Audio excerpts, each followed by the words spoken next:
So now we are talking about adjectives and adverbs, and these are not the big scary things that they're made out to be. The only thing you need to remember about adjectives and adverbs is simply that they modify things. And modify is just a fancy word for describe. All right, so adjectives are words that describe nouns or pronouns. The nice part is you have some kind of questions that actually help you remember what thing is an adjective. So adjectives will always answer the questions what kind, which one, how many, and whose. So if you take a look at these examples, we've got the little red Corvette. Little and red are both words that are describing the noun Corvette, and actually both of them are answering what kind. All right. The next example, the raspberry beret. Raspberry is describing the beret, and it's telling us which one. All right. Adverbs work in much the same way. The only difference is that instead of describing nouns and pronouns, they describe verbs, adjectives, and other adverbs.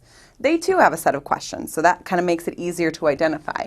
Adverbs will answer when, where, how, why, under what conditions, and to what extent.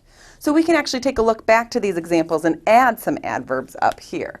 We could add the word very, and that's going to tell us to what extent is the Corvette little. So we've got very describing how little it is. All right? We can also add the word bright in front of raspberry because it's telling us to what extent the raspberry is bright. All right? So those are examples of adverbs. You've also got some nice teacher tricks here. So some little things that kind of help you remember what's going on. One thing is that articles, those are the words and the. When they come before nouns, always adjectives. Right? Also, one trick that a lot of teachers use, and probably you've already heard, is that words that end in ly are typically adverbs. Now, that works most of the time, but not all the time. So always make sure when you're trying to decide between an adverb or another part of speech that you're looking at how it's functioning in the sentence, what word it's modifying. All right, so if we're good on that, let's take a look at some examples. Here we've got my favorite song of Prince's is Nothing Compares to You. And we've got my and favorite underlined.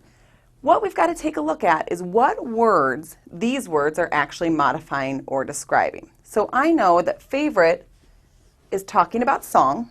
Song is a noun, so I know that favorite is an adjective. All right?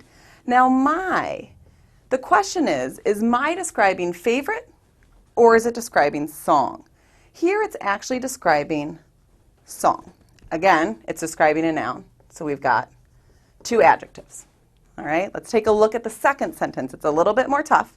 All right, when he was 35 years old, he strangely changed his name to an unpronounceable symbol.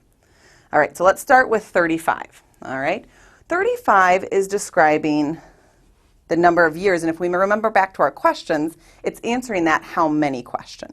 So we've got years as a noun. That means 35 is another adjective.